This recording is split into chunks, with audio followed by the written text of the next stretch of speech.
today we're going to take a deep dive into something pretty interesting. Time leadership. Ooh, time leadership. You've probably heard of traditional time management, Yes. the to-do lists and calendars and all that, but we're going a bit deeper than that today. Okay. We're going beyond that stuff and looking at how we can get things done, not just individually, but with a team. Right. And this is really where all those soft skills come into play, those things that everybody keeps talking about. Right. Yeah, they really are crucial when it comes to making a project successful. So true. There's so much more to it than just, making those lists and schedules. Exactly. There's a whole human side to it. Right. That can really make or break a project, and that's what time leadership is all about. I love that. So before we dive into time leadership, let's talk for a minute about traditional time management. Okay. Things like planning and prioritizing and scheduling, making those lists. Yeah. All of that good stuff. Does that still have a place in all of this? Oh, absolutely. It's foundational. Okay. For personal productivity. Mm-hmm. Being able to manage your own time effectively is really important. But when you're talking about a team, Yeah. you need to take into account all the different personalities and dynamics. It gets complicated. It does. So much more complex. Yeah. I'm actually thinking about a project I was on a while back. Oh, yeah. Where everything seemed perfectly planned on paper, Okay. We had our timelines, we had our tasks all laid out, Right. but it still completely fell apart. I know. And we later realized that it was because some key information wasn't communicated clearly between different teams. Like a classic example of where traditional time management just falls short. It's You can have the best plan in the world, but if people don't have the right information, right. or if they're not communicating effectively, it's all going to fall apart. It's not even just about the information itself, right? It's also about how that information is shared within the team and how people receive it. Absolutely. The whole vibe of the team dynamic. Yeah, that's where things like trust and respect become so important. Yeah. If people don't feel comfortable speaking up or sharing their ideas, then crucial information might get missed. So it's not enough to just tell people what to do. Right. You have to create an environment where they feel safe to collaborate and share. Exactly. And that's a big part of what time leadership is all about. I love that. So it's recognizing that people are Yes. the most valuable asset Absolutely. to any project. Their motivation, their commitment, that's what makes a project succeed. And this brings to mind something I read in the source material for this deep dive. Oh, yeah. The concept of the emotional bank account. Ah, Can you explain that a bit more? yeah. So think of it like this. Every interaction you have with your team, every decision you make, it's either a deposit or a withdrawal Okay. from this account. So when you actively listen to your team members, when you support them, when you acknowledge their good work, you're making deposits. Okay. But when you micromanage or criticize or dismiss their ideas, Yeah. those are withdrawals. It's like you're building trust or you're breaking it down. Exactly. Wow, this is making me think about some past projects in a whole new light. It's not just about getting those tasks done. It's about how you make people feel throughout the process. Yeah, it really is. And having that healthy emotional bank account, that must be so important. It is. It helps you navigate all the inevitable challenges that come up in any project. Right, because projects never go perfectly. Never. There's always some bumps along the way. So when people trust and respect each other, they can work together to figure things out. Exactly. So you're saying that soft skills, those are actually incredibly important for effective time leadership. They're essential. Okay. It's not just about doing things efficiently, it's about doing the right things. Right. And doing them in a way that makes people feel good about their work and want to contribute. That makes so much sense. But wouldn't that take more time up front? Building those relationships, creating that trust. Wouldn't that slow things down? It might seem that way at first, but in the long run, Okay. it actually saves time and reduces a lot of costly mistakes. Interesting. How so? Well, when people feel valued and respected, Yeah. they're more likely to be proactive, to speak up if they see a problem, Right. and to go the extra mile to make sure the project is successful. That's true. They're more invested. Exactly. So investing in those soft skills, that's actually a smart move It is. for better time management overall. Precisely. It's a shift from just focusing on tasks to focusing on people.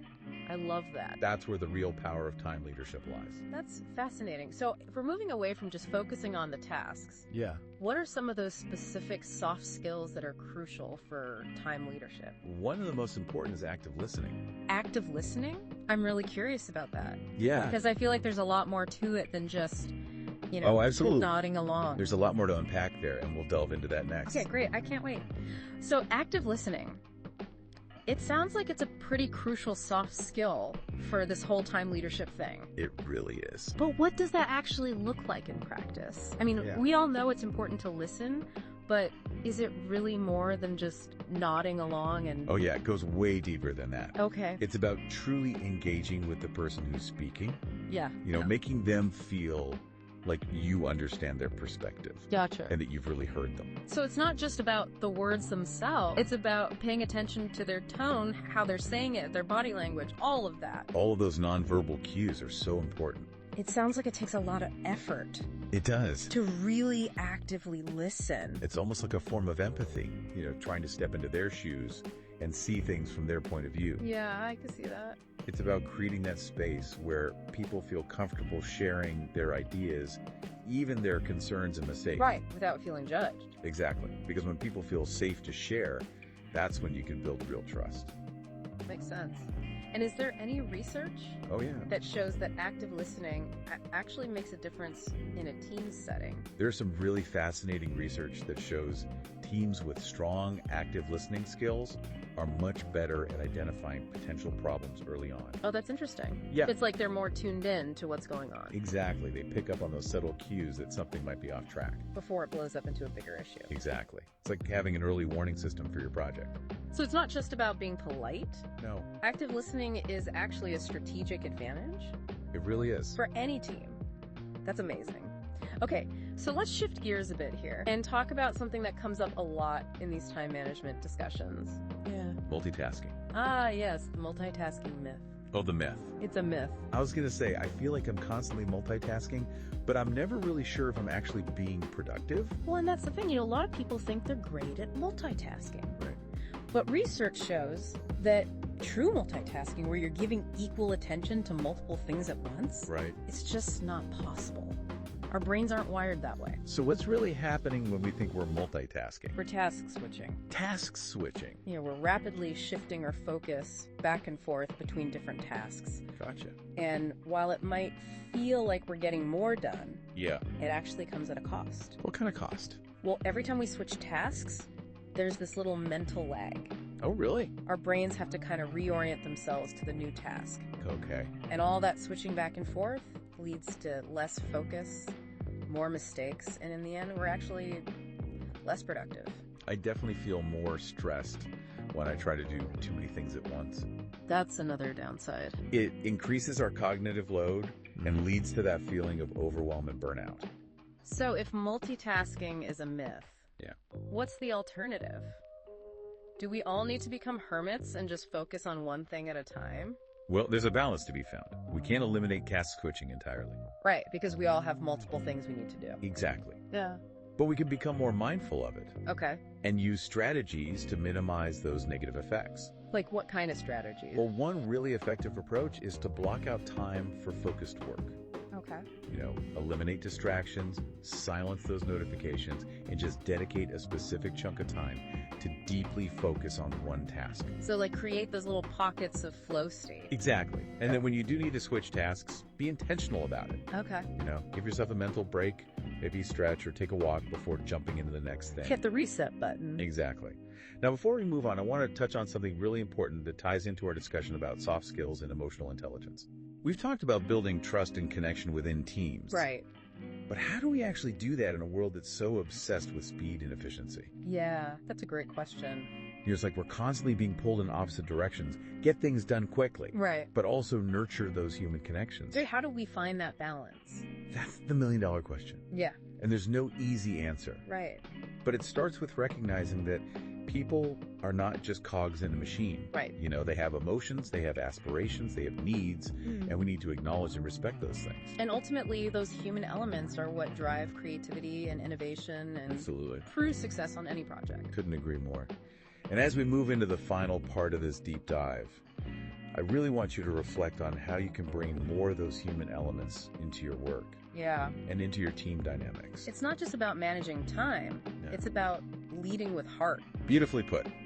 Now let's take a moment to gather our thoughts, and then we'll wrap up this exploration of time leadership with some final insights.